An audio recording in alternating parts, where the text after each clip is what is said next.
আপনাদের এলাকায় কি বালাগাল উলা বিকামালিহি আছে না? আপনারা শুনছেন কোনোদিন এটা?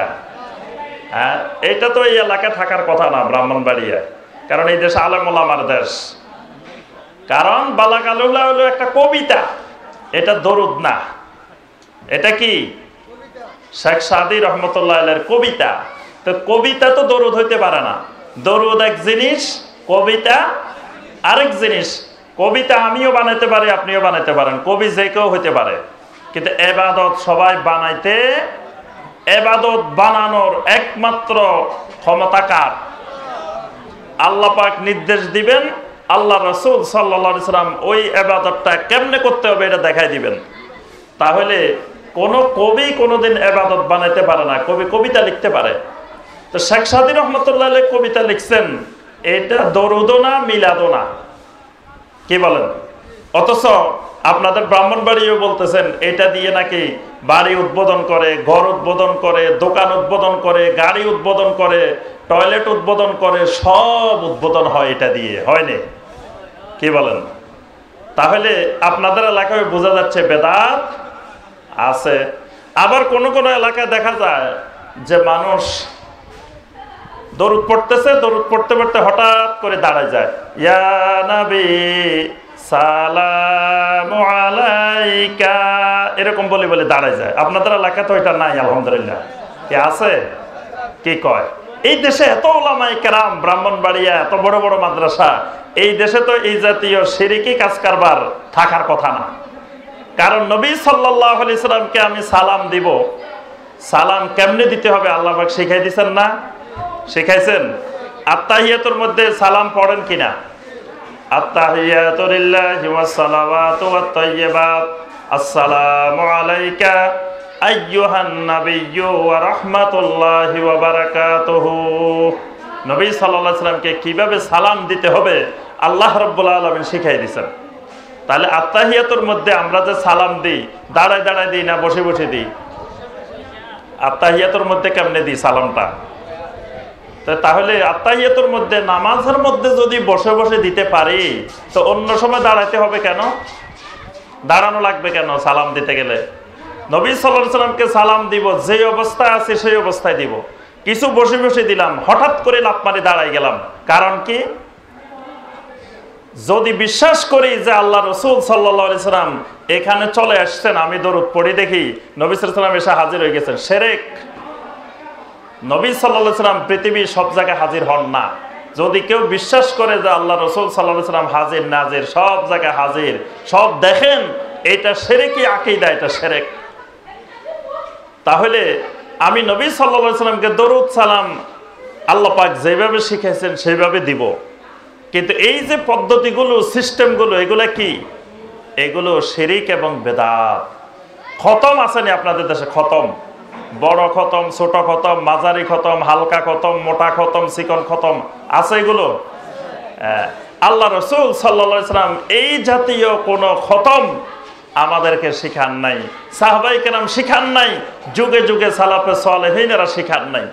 তাহলে আমার ভাইরা এবং বোনেরা, আমি যে কথাটা বলতেছিলাম, দেখেন এই ব্রাহ্মণবাড়িয়া জেলা, এত মাদ্রাসা, এত ওলামায়ে কেরাম, তারপরেও আমরা দেখতে পাচ্ছি দুর্ভাগ্যবশত যে আমরা অসংখ্য শিরক দেখতে পাচ্ছি, বেদাত দেখতে পাচ্ছি।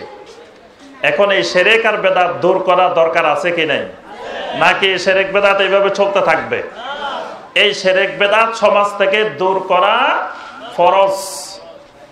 এই দূর করার জন্য আমি আপনি যত মুসলিম আছে, আমাদের উপরে এটা ফরজ দায়িত্ব।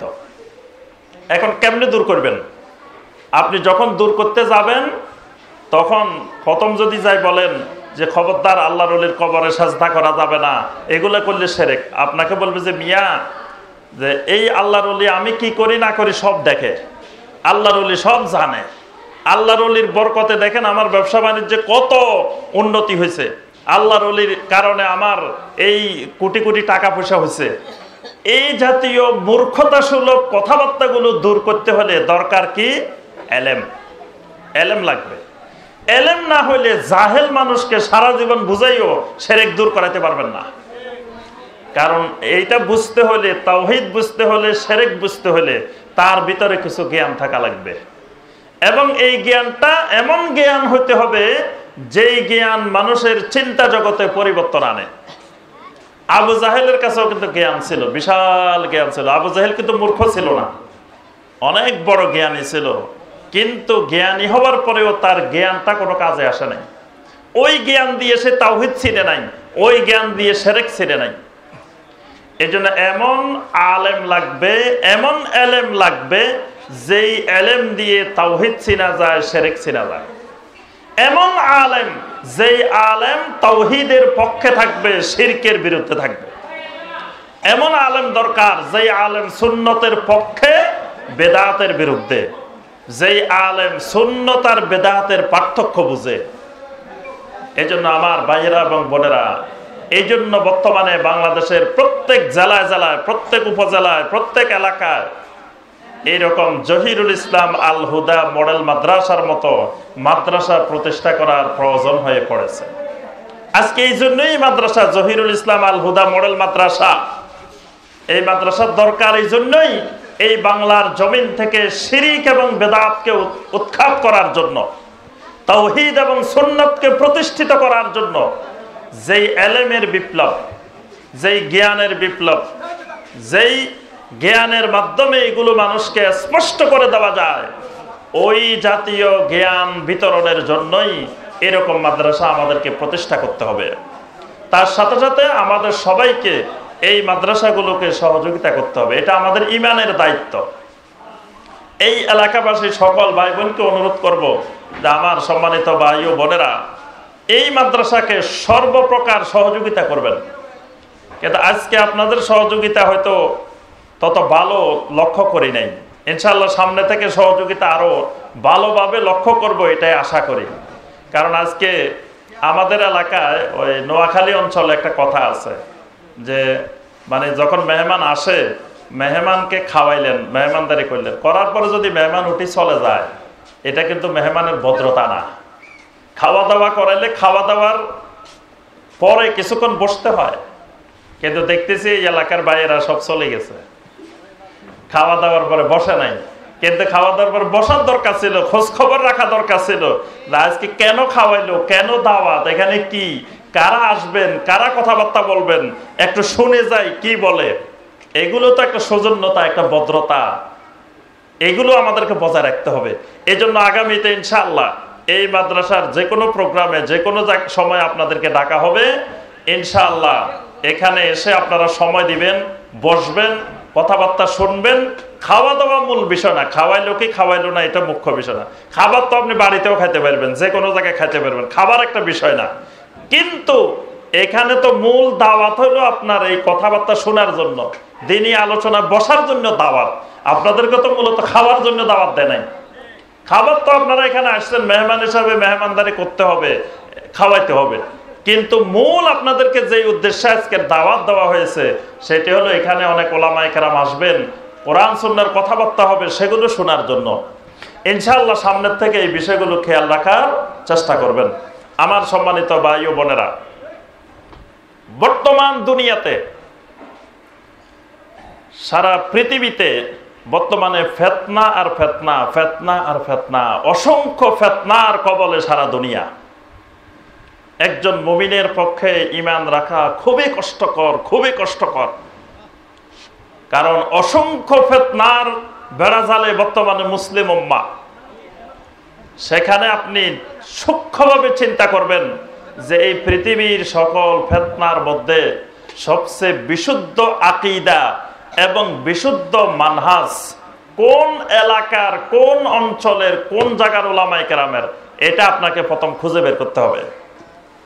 কারণ আপনি ঈমানের উপরে চলতে হলে, তাওহীদের উপরে চলতে হলে উলামায়ে কেরাম ছাড়া চলতে পারবেন না। নিজে নিজে আপনি ইচ্ছা করলে কোরআন সুন্নাহর উপরে চলতে পারবেন না। কারণ আপনি নিজে নিজে কোরআন সুন্নাহর প্রত্যেকটা জিনিস আপনি ভালো করে বুঝবেন না।